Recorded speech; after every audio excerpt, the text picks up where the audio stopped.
আমরা এসআইআরের বিরোধী নই, কিন্তু এসআইআরের নাম করে পিছনের দরজা দিয়ে এনআরসিকে প্রবেশ করিয়ে বাংলার মানুষের ভোটাধিকার কেড়ে নেওয়ার চক্রান্ত প্রতিবাদ করছে।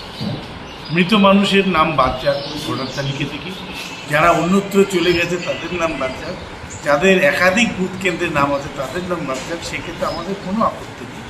কিন্তু যারা দীর্ঘদিন ধরে ভোট দিয়েছে, কোনো এক কারণে 2002-এ তারা নাম তুলতে পারেনি বা 2002 সালে তারা এলাকায় ছিল না, তাই বলে তারা এখন ভারতবর্ষের নাগরিক নয়, তাদের ভোটাধিকার কেড়ে নেওয়া হবে, এটাকে আমরা মানতে পারি না।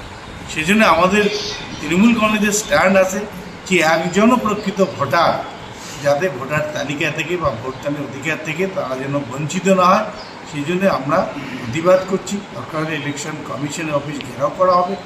আমরা প্রকৃত ভোটার শনাক্ত করুক, আমরা রাজি আছি, কিন্তু অন্যায়ভাবে চক্রান্ত করে ভোটারের নাম কেটে দিয়ে তাদেরকে কলমের পিছনে দরজা দিয়ে এনআরসি ঢুকিয়ে আসামের মতো ডিটেনশন ক্যাম্পে পাঠানোর চক্রান্তের আপনি দলীয়ভাবে কি কি পরিকল্পনা আপনাদের? দলীয়ভাবে আমাদের যারা বিএলএ 2 তারা প্রত্যেকে বিএলওর সঙ্গে থাকবে এবং প্রত্যেকে যাতে ফর্ম ফিল আপ করতে কোনো অসুবিধা না হয়।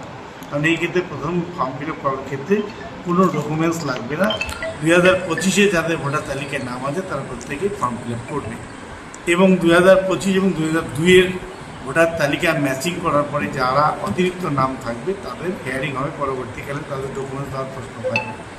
আমরা বিএলও 2-দের বলে দিয়েছি বিএলও 1-এর সঙ্গে থেকে তারা এই কাজটা করবেন এবং প্রত্যেক অঞ্চলে অঞ্চলে আমরা একটা হেল্প ডেস্ক করেছি, যেখানে বিএলও 1 বা অন্যান্য যারা ভোটার আছেন যারা যদি বুঝতে না পারেন বা ফর্ম ফিল আপ করতে অসুবিধা হয়, আমাদের বিএলও 1 এবং আমাদের হেল্প ডেস্কে যারা কর্মীরা থাকবে তাদের সঙ্গে সাজেস্ট করে বা যোগাযোগ করে তারা ভোটার তালিকা পূরণের কাজটা করবেন, এনুমারেশন ফর্ম পূরণের কাজটা করবেন।